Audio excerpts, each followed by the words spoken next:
Because why is it cool when James Bond orders a martini, but if a girl on TikTok does it, suddenly she's a pick-me?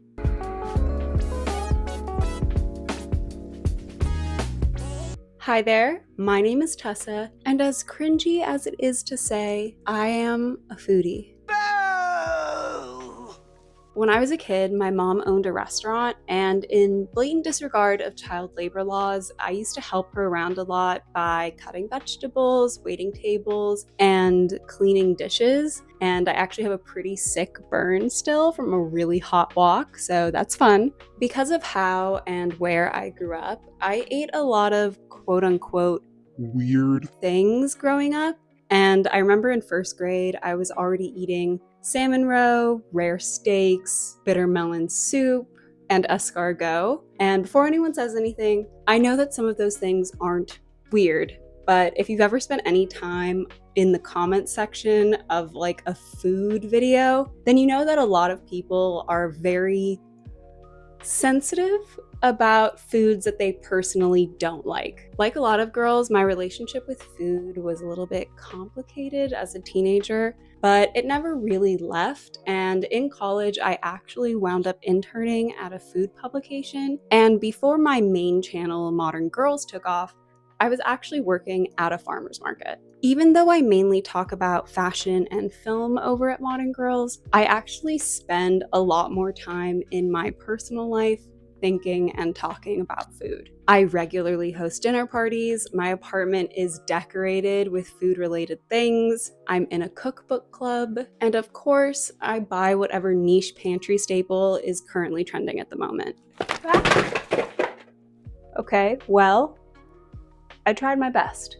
Because I have this love and appreciation of food, it's why I personally felt attacked when I saw this tweet going around talking about pick-me foods. So today, I wanted to come to their defense. Just like fashion, food has trend cycles, and a lot of them are rooted in classism, racism, and sexism. And don't go rolling your eyes, just hear me out. If we go way, way back to Europe during the Middle Ages, spices had to be imported, which made them really rare and expensive. And as a result, only really wealthy people could afford to have dishes that were heavily seasoned. Then a few hundred years roll by, and spices are starting to be traded worldwide a lot more easily, which made them a lot more accessible, meaning that the poors were beginning to spice and season their food. Rich people did not like this, and as a result, they completely pivoted their style of cuisine and made it more focused on ingredients. And you can still see that line of thinking in a lot of fine dining restaurants to this day.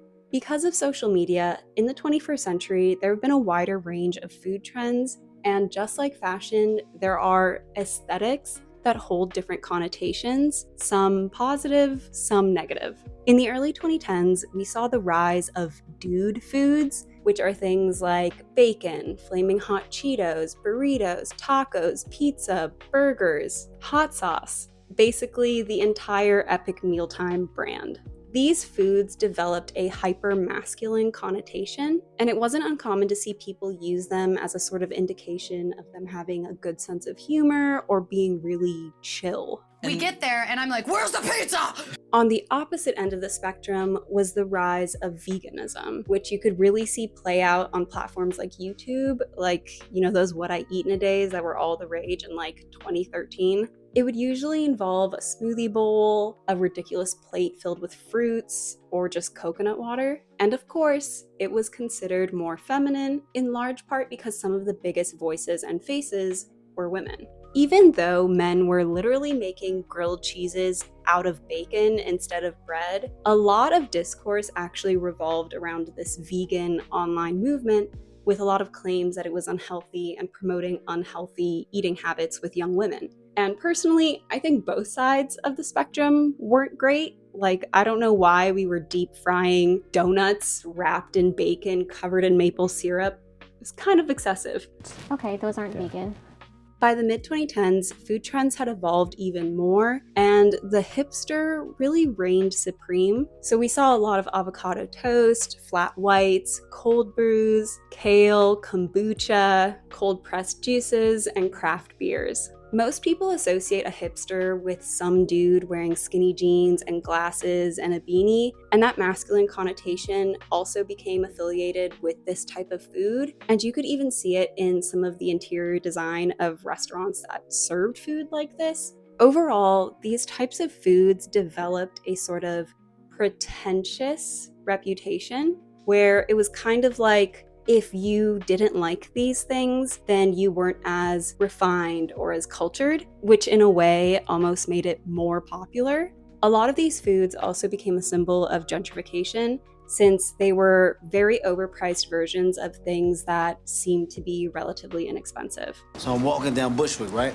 I'm on my way to Martha's. Your baby Martha? No, that new artisanal mayonnaise spot. I ain't even get the mayonnaise. They was trying to charge $8 for that. For mayonnaise? For mayonnaise. Paying $8 for mayonnaise. Man. In stark contrast to hipster foods were basic bitch foods, which, as the name implies, were associated with women. Think pumpkin spice lattes, macarons, cake pops, red velvet, and rosé. Pumpkin spice latte, please. I want it freezing, though. Actually, I just want a regular coffee. Those white girl pumpkin spice lattes annoy me. Unlike hipster foods, which had a sort of begrudging level of respect underneath all of the mockery, basic bitch foods were teased for being frivolous and fussy, and a lot of people acted like no self-respecting person would ever willingly consume these things. Of course, that didn't stop every single business from hopping on the trend, because historically, where women are willing to spend their money is where all of the money goes. Again, this sort of double standard isn't really unique to food. If you just look at the film industry, chick flicks are treated with a lot less respect than, say, the superhero genre. Both of them are very mainstream, but only one is considered a guilty pleasure, as if we're supposed to feel guilty about liking this thing. That's a chick's movie. Then there were, of course, Instagram foods, which were things that were specifically designed to make you stop while you were scrolling on your phone. In the early days, it was things like unicorn grilled cheeses, rainbow bagels, cronuts, sushi donuts, freak shakes, and lobster Bloody Marys. But as the years passed, it kind of evolved and turned into steaks being delivered in briefcases, and chicken wings covered in edible gold. It was never really about whether or not these things actually tasted good, it was just whether or not they made a good photo. And I'd argue that to many people, it kind of became a status symbol, and a lot of these foods were even called stunt foods because people just wanted to show off that they could either afford it, had the time to wait in line for it, etc. These are the $1,000 24 karat gold? 24 karat gold chicken wings. Now I'm gonna eat them. In the 2020s, TikTok is responsible for a lot of the viral food trends that we're seeing. Stuff like Dalgona coffee, salmon bowls, Aperol spritz, feta pasta, cucumber salads, and sushi bakes. And Negroni. I was going to say the same thing. Yeah. Magliato. With Prosecco in it. Oh, stunning. Yeah. Because there's more of an emphasis of cooking for yourself, it's a really big shift from the Instagram era, which was all about dining out. And considering I spent $50 on a burger and a cocktail the other day, I can understand why that's appealing. They said market price. What market are you shopping at? With people choosing to eat at home, they've started splurging on ingredients instead, and there's been an explosion of trendy rebrands to satisfy these demands. So in other words, it's the gentrification special. Instead of Lao Gan Ma, there's Momofuku chili crisp. Instead of chicken of the sea, there's fishwife. Instead of Hellman's, there's Molly Baz's mayo. And forget about Coca-Cola and grab an Olipop. Besides marketing themselves as healthier and tastier than the original, these products also dress themselves up to make you feel better about spending a lot more on them. And I'm not gonna lie, I've definitely bought things because they had good packaging and then realized afterwards, like, oh, this isn't very good.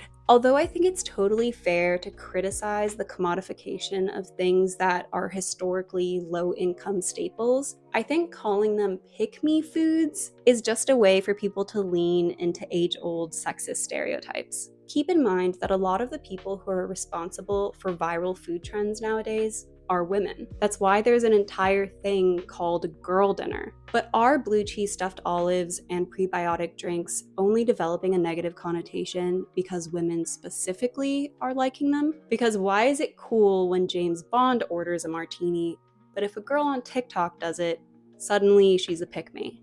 Now, I've been on the tin fish train for a while. Like, I have literally hosted a dinner party cooking competition revolving around tin fish, but that doesn't mean that I feel like I have any claim to tin fish or ownership of tin fish. And I definitely am not upset that it's becoming more mainstream, because at the end of the day, I know that more public interest in something means that there will be more development of said thing. And while that's a very big issue in the fast fashion space, food production doesn't move at quite the same speed, so it is a little bit less likely for it to promote such ridiculous levels of overconsumption. And if I just compare the amount of tin fish 5 years ago versus what is available in stores today, it is a huge difference. And I love it because it just means that there's so much more experimentation and also just a higher chance of finding something that you really enjoy and love. I honestly think that the people trying to shame people for what they're eating are the bigger pick-me's. But I do wonder when Spam and Mackie are going to get the respect they deserve, because I love them and I think everyone else should love them more. I don't like food, I love it. So what are your thoughts on pick-me foods? And are there any secret niche yummy things that you think that I should buy and try?